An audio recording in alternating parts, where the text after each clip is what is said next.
Para uma notícia doméstica, olha só. INSS confirma vazamento contínuo de dados por décadas. Todo mundo desconfiava, mas faltava confirmação. São muitos os casos de aposentados e pensionistas que são assediados por financeiras oferecendo empréstimos consignados. Em alguns casos, o empréstimo é aprovado automaticamente ou sequer vai para a conta da pessoa fraudada.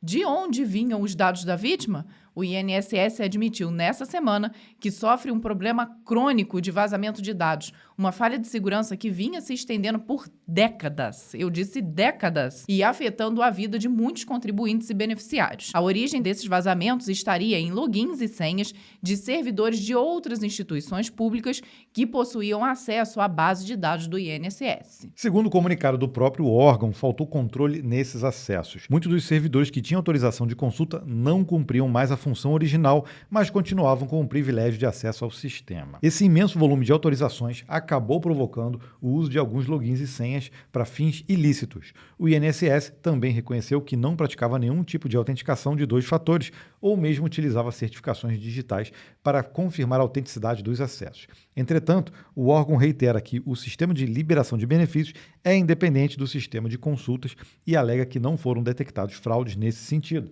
O INSS... Deu um pigarro aqui.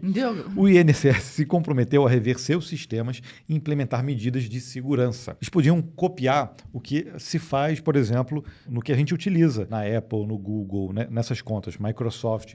De tempos em tempos, eles resetam, você tem que relogar, você tem que realmente utilizar fator do 2FA para conseguir realmente se autenticar novamente, outras formas, né? Porque provavelmente para vazar dados de forma deliberada não é questão só de vou fazer uma consulta aqui de um beneficiário, não. Eles têm capacidade de exportar dados à vera, né? Uhum. Não, e agora a gente está falando aqui de 2FA e tudo mais, mas a gente citou décadas de vazamento.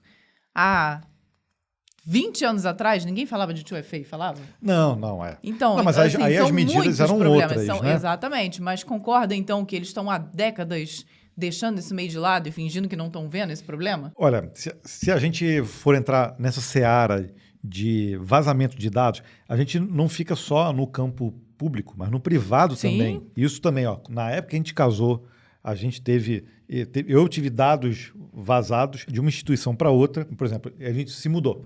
A gente se mudou para a nossa primeira casa. Eu recebi correspondência na época da minha avó. Em nome da avó dele. Em nome da minha avó. Nosso endereço.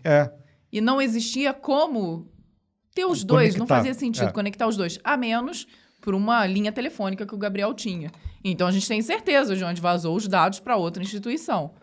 E aí, por exemplo, temos, por exemplo de banco também, que onde a gente abriu conta e aí deu coisa de 2 semanas eu recebi uma ligação de fraude, tentando fraudar a minha conta.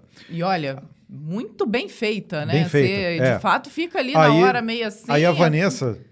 2 semanas depois eu abri a minha conta. Um tempo depois, a Vanessa abriu, não sei quanto tempo, aí deu alguns dias exatamente a mesma ligação. E aí tinha todos os dados da conta, tinha todos os dados, nossos dados ali de telefone. Ou seja, isso é realmente esse tipo de coisa, que todo mundo desconfia, mas todo mundo sabe o que acontece. São acessos que são feitos por pessoas que não deveriam mais ter acesso, ou que deveriam, ou um X9 dentro da própria empresa que fornece isso.